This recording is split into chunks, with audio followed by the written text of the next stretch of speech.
ನಮ್ಮ ಪಾತ್ರವೇ ಇಲ್ಲ ಅಂತ ಬಾಯ್ ಬಡ್ಕೋ ಪಾಕ್ನ ಮತ್ತೊಂದು ಮುಖವಾಡ ಕಳಿಸಿದೆ. ಆತ ಮುಂಬೈನಲ್ಲಿ ನೆತ್ತರದೋಕುಳಿ ಹರಿಸಿ ಎಸ್ಕೇಪ್ ಆಗಿ ತಲೆಮರೆಸಿಕೊಂಡಿದ್ದ.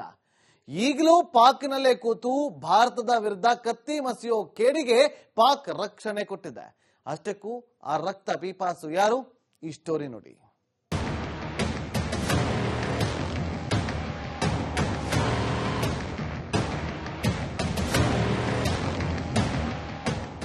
ಹಫೀಜ್ ಸಯೀದ್ ಭಾರತಕ್ಕೆ ಬೇಕಾದ ಮೋಸ್ಟ್ ವಾಂಟೆಡ್ ಉಗ್ರ.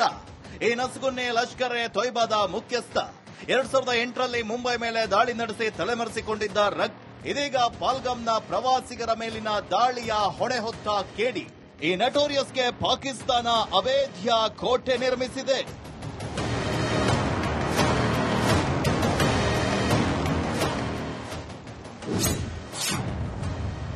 ಮಾಸ್ಟರ್ ಮೈಂಡ್ ಹಫೀಜ್ಗೆ ಪಾಕ್ ರಕ್ಷಣೆ. ರಕ್ತ ಬೀಜಾಸುರನ ಮನೆ ಸುತ್ತ ಅವೇಧ್ಯ ಕೋಟೆ. ವಿಶ್ವಸಂಸ್ಥೆ ಮುಂದೆ ನಮಗೂ ಭಯೋತ್ಪಾದನೆಗೂ ಸಂಬಂಧವಿಲ್ಲ, ಭಾರತ ಸುಮ್ಮನೆ ಆರೋಪವನ್ನ ಮಾಡ್ತಿದೆ ಅಂತ ಗೋಗರೆಯುವ ಪಾಕ್ ತನ್ನ ಚಾಳಿಯನ್ನ ಮುಂದುವರೆಸಿದೆ. ಎಲ್ಇಟಿಯ ಅಂಗಸಂಸ್ಥೆ ಟಿಆರ್ಎಫ್ ಪಾಲ್ಗಾಮ್ ದಾಳಿಯ ಹೊಣೆಯನ್ನ ಹೊತ್ತಿದ್ದು, ಇದಾದ ಬಳಿಕ ಎಲ್ಇಟಿ ಮುಖ್ಯಸ್ಥ ಹಫೀಜ್ಗೆ ಪಾಕಿಸ್ತಾನ ಭದ್ರತೆಯನ್ನ ನೀಡಿದೆ. ರಕ್ತ ಬೀಜಾಸುರನ ಮನೆ ಸುತ್ತ ಅವೇಧ್ಯ ಕೋಟೆಯನ್ನ ನಿರ್ಮಿಸಿಬಿಟ್ಟಿದೆ. ಕೆಡಿ ಹಫೀಜ್ ಸಯೀದ್ ಯಾವುದೇ ನಿರ್ಜನ ಪ್ರದೇಶದಲ್ಲಿ ವಾಸಿಸ್ತಾ ಇಲ್ಲ. ಬದಲಾಗಿ ಜನರ ಮಧ್ಯೆಗೆ ಐಷಾರಾಮಿ ಜೀವನವನ್ನ ಸಾಗಿಸ್ತಾ ಇದ್ದಾನೆ ಪರಮ ಪಾಪಿ. ಈ ಭಯೋತ್ಪಾದಕ ಹಫೀಜ್ನನ್ನ ರಕ್ಷಿಸಲು ಪಾಕ್ ಸೇನೆ ಕೋಟೆಯನ್ನೇ ಕಟ್ಟಿಕೊಟ್ಟಿದೆ. ದಿನಕ್ಕೆ 24 ಗಂಟೆಯೂ ಭಾರಿ ಭದ್ರತೆ ನಿಯೋಜಿಸಿದೆ. ಈ ಉಗ್ರ ಹಫೀಜ್ ಪಾಕ್ನ ಲಾಹೋರ್ನಲ್ಲಿ ವಾಸಿಸ್ತಾ ಇದ್ದಾನೆ. ಹೈಟೆಕ್ ಸೌಲಭ್ಯಗಳಿರೋ ಮನೆ ಇದೆ. ಆ ಮನೆಯ ಆವರಣದಲ್ಲಿ ಮಸೀದಿಯೂ ಇದೆ ಎನ್ನಲಾಗ್ತಾ ಇದೆ. ಇನ್ನು ಮನೆ ಪಕ್ಕ ಖಾಸಗಿ ಉದ್ಯಾನವನ್ನ ನಿರ್ಮಿಸಿ ಐಷಾರಾಮಿ ಜೀವನವನ್ನ ನಡೆಸ್ತಾ ಇದ್ದಾನೆ. ಅಲ್ಲದೆ ಪಾಕಿಸ್ತಾನ ಸರ್ಕಾರ ಆತ ಜೈಲಿನಲ್ಲಿದ್ದಾನೆ ಅಂತ ಸುಳ್ಳು ಹೇಳಿಕೊಂಡು ಬರ್ತಾ ಇದೆ. ಉಗ್ರರನ್ನ ಪೋಷಣೆ ಮಾಡ್ತಾ ಬರ್ತಿರೋ ಪಾಕಿಸ್ತಾನಕ್ಕೆ ಈ ಬಾರಿ ತಕ್ಕ ಶಾಸ್ತಿ ಆಗಬೇಕಿದೆ. Bureau report, republic Kannada.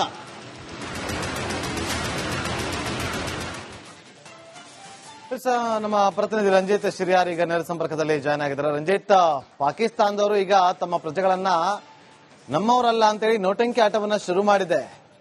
ಯಾಕೆ ಈ ತರದ ನೋಟಂಕಿ ಆಟ ಬೇಕು ಅಂತೇಳಿ? ನಾಗೇಂದ್ರ ಬಾಬು, ಪಾಕಿಸ್ತಾನ ಬರ್ಬಾದಾಗಿದೆ.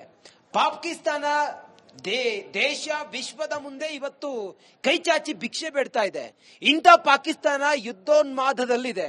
ಇಂಥ ಪಾಕಿಸ್ತಾನ ಭಯೋತ್ಪಾದನೆಯನ್ನ ಸುಮಾರು 3 ದಶಕಗಳಿಂದ ಭಯೋತ್ಪಾದನೆಯನ್ನ ಬೆಂಬಲಿಸಿಕೊಂಡು ಬಂದಿದೆ.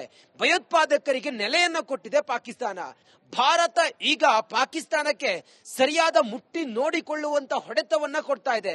ಅದು ರಾಜಕೀಯವಾಗಿ ಆಗಿರಬಹುದು, ರಾಜತಾಂತ್ರಿಕವಾಗಿ, ಜಾಗತಿಕವಾಗಿ, ಸೈನ್ಯದಿಂದ, ಆರ್ಥಿಕವಾಗಿ, ಹಾಗೆ ಜಲಯುದ್ಧ, ಇದೆಲ್ಲವೂ ಕೂಡ ನಾವು ನೋಡ್ತಾ ಇದ್ದಿದ್ದೀವಿ ನಾಗೇಂದ್ರ ಬಾಬು. ಇದರ ನಡುವೆ ಪಾಕಿಸ್ತಾನದ ಬಿಕಾರಿಗಳಿದ್ದಾರಲ್ಲ, ಪಾಕಿಸ್ತಾನದ ಬಿಕಾರಿ ಸರ್ಕಾರ ಈಗ ಎಲ್ಲಾ ರೀತಿಯಲ್ಲೂ ಕೂಡ ಸೋತು ಸುಣ್ಣವಾಗಿ ಹೋಗಿದೆ.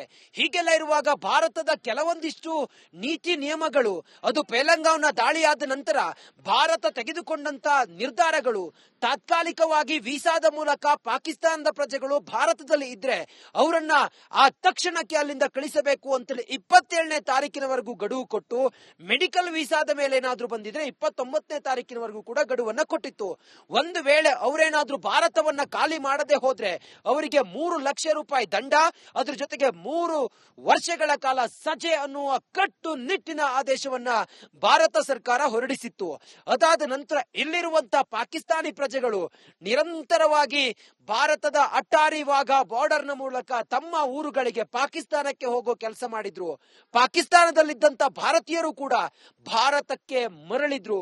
ಸುಮಾರು 850 ಜನ ಭಾರತೀಯರು ಅಲ್ಲಿದ್ದವರು ತಾತ್ಕಾಲಿಕ ವೀಸಾದ ಮೇಲೆ ಪಾಕಿಸ್ತಾನದಲ್ಲಿ ಇದ್ದವರೆಲ್ಲರೂ ಕೂಡ ಭಾರತಕ್ಕೆ ಬಂದ್ರು. ಭಾರತ ಅವರಿಗೆ ನೆಲೆಯನ್ನ ಕೊಟ್ಟಿತ್ತು.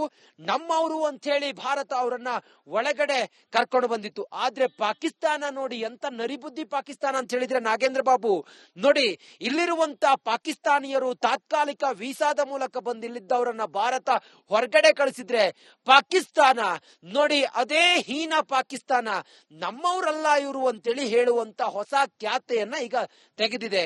ಈ ನಿಟ್ಟಿನಲ್ಲಿ ಈಗ ಪಾಕಿಸ್ತಾನದ ಬುದ್ಧಿ ಎಂಥದ್ದು, ಎಂಥ ಪಾಕಿಸ್ತಾನದ ದ್ವಿಮುಖ ನೀತಿ ಅನ್ನೋದು ಇದ್ರಲ್ಲಿ ಗೊತ್ತಾಗುತ್ತೆ. ತನ್ನದೇ ದೇಶದ ಪ್ರಜೆಗಳವರು, ತನ್ನದೇ ದೇಶದ ಹಾಗೆ ಸಂಪರ್ಕದಲ್ಲಿ ನಮ್ಮ ಪಾತ್ರವೇ ಇಲ್ಲ ಅಂತ ಬಾಯ್ ಬಡ್ಕೋ ಪಾಕ್ನ ಮತ್ತೊಂದು ಮುಖವಾಡ ಕಳಿಸಿದೆ. ಆತ ಮುಂಬೈನಲ್ಲಿ ನೆತ್ತರದೋಕುಳಿ ಹರಿಸಿ ಎಸ್ಕೇಪ್ ಆಗಿ ತಲೆಮರೆಸಿಕೊಂಡಿದ್ದ. ಈಗಲೂ ಪಾಕ್ನಲ್ಲೇ ಕೂತು ಭಾರತದ ವಿರುದ್ಧ ಕತ್ತಿ ಮಸಿಯೋ ಕೇಡಿಗೆ ಪಾಕ್ ರಕ್ಷಣೆ ಕೊಟ್ಟಿದೆ. ಅಷ್ಟಕ್ಕೂ ಆ ರಕ್ತ ಪೀಪಾಸು ಯಾರು? ಈ ಸ್ಟೋರಿ ನೋಡಿ.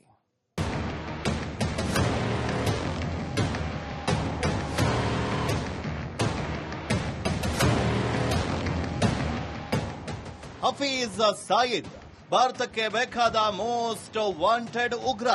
ಈ ನಸುಗುನ್ನಿ ಲಷ್ಕರ್ ಎ ತೊಯ್ಬಾದ ಮುಖ್ಯಸ್ಥ.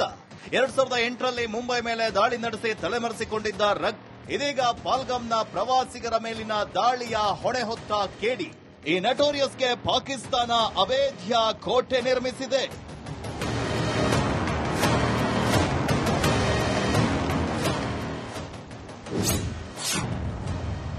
ಮಾಸ್ಟರ್ ಮೈಂಡ್ ಹಫೀಜ್ಗೆ ಪಾಕ್ ರಕ್ಷಣೆ. ರಕ್ತ ಬೀಜಾಸುರನ ಮನೆ ಸುತ್ತ ಅವೇಧ್ಯ ಕೋಟೆ. ವಿಶ್ವಸಂಸ್ಥೆ ಮುಂದೆ ನಮಗೂ ಭಯೋತ್ಪಾದನೆಗೂ ಸಂಬಂಧವಿಲ್ಲ, ಭಾರತ ಸುಮ್ಮನೆ ಆರೋಪವನ್ನ ಮಾಡುತ್ತಿದೆ ಅಂತ ಗೋಗರೆಯುವ ಪಾಕ್ ತನ್ನ ಚಾಳಿಯನ್ನ ಮುಂದುವರೆಸಿದೆ. ಎಲ್ಇಟಿಯ ಅಂಗಸಂಸ್ಥೆ ಟಿಆರ್ಎಫ್ ಪಾಲ್ಗಾಮ್ ದಾಳಿಯ ಹೊಣೆಯನ್ನ ಹೊತ್ತಿದ್ದು, ಇದಾದ ಬಳಿಕ ಎಲ್ಇಟಿ ಮುಖ್ಯಸ್ಥ ಹಫೀಜ್ಗೆ ಪಾಕಿಸ್ತಾನ ಭದ್ರತೆಯನ್ನ ನೀಡಿದೆ. ರಕ್ತ ಬೀಜಾಸುರನ ಮನೆ ಸುತ್ತ ಅವೇಧ್ಯ ಕೋಟೆಯನ್ನ ನಿರ್ಮಿಸಿಬಿಟ್ಟಿದೆ. ಕೆಡಿ ಹಫೀಜ್ ಸಯೀದ್ ಯಾವುದೇ ನಿರ್ಜನ ಪ್ರದೇಶದಲ್ಲಿ ವಾಸಿಸ್ತಾ ಇಲ್ಲ, ಬದಲಾಗಿ ಜನರ ಮಧ್ಯೆಗೆ ಐಷಾರಾಮಿ ಜೀವನವನ್ನ ಸಾಗಿಸ್ತಾ ಇದ್ದಾನೆ ಪರಮ ಪಾಪಿ. ಈ ಭಯೋತ್ಪಾದಕ ಹಫೀಜ್ನನ್ನ ರಕ್ಷಿಸಲು ಪಾಕ್ ಸೇನೆ ಕೋಟೆಯನ್ನೇ ಕಟ್ಟಿಕೊಟ್ಟಿದೆ. ದಿನಕ್ಕೆ 24 ಗಂಟೆಯೂ ಭಾರಿ ಭದ್ರತೆ ನಿಯೋಜಿಸಿದೆ. ಈ ಉಗ್ರ ಹಫೀಜ್ ಪಾಕ್ನ ಲಾಹೋರ್ನಲ್ಲಿ ವಾಸಿಸ್ತಾ ಇದ್ದಾನೆ. ಹೈಟೆಕ್ ಸೌಲಭ್ಯಗಳಿರೋ ಮನೆ ಇದೆ. ಆ ಮನೆಯ ಆವರಣದಲ್ಲಿ ಮಸೀದಿಯೂ ಇದೆ ಎನ್ನಲಾಗ್ತಾ ಇದೆ. ಇನ್ನು ಮನೆ ಪಕ್ಕ ಖಾಸಗಿ ಉದ್ಯಾನವನ್ನ ನಿರ್ಮಿಸಿ ಐಷಾರಾಮಿ ಜೀವನವನ್ನ ನಡೆಸ್ತಾ ಇದ್ದಾನೆ. ಅಲ್ಲದೆ ಪಾಕಿಸ್ತಾನ ಸರ್ಕಾರ ಆತ ಜೈಲಿನಲ್ಲಿದ್ದಾನೆ ಅಂತ ಸುಳ್ಳು ಹೇಳಿಕೊಂಡು ಬರ್ತಾ ಇದೆ. ಉಗ್ರರನ್ನ ಪೋಷಣೆ ಮಾಡ್ತಾ ಬರ್ತಿರೋ ಪಾಕಿಸ್ತಾನಕ್ಕೆ ಈ ಬಾರಿ ತಕ್ಕ ಶಾಸ್ತಿ ಆಗಬೇಕಿದೆ. Bureau report, republic Kannada.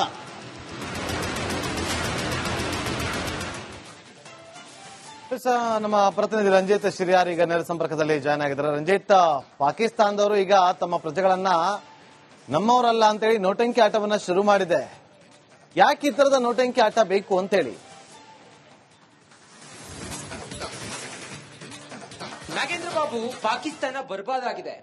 Pakistan ದೇಶ ವಿಶ್ವದ ಮುಂದೆ ಇವತ್ತು ಕೈ ಚಾಚಿ ಭಿಕ್ಷೆ ಬೇಡ್ತಾ ಇದೆ. ಇಂಥ ಪಾಕಿಸ್ತಾನ ಯುದ್ಧೋನ್ಮಾದದಲ್ಲಿದೆ. ಇಂಥ ಪಾಕಿಸ್ತಾನ ಭಯೋತ್ಪಾದನೆಯನ್ನ ಸುಮಾರು 3 ದಶಕಗಳಿಂದ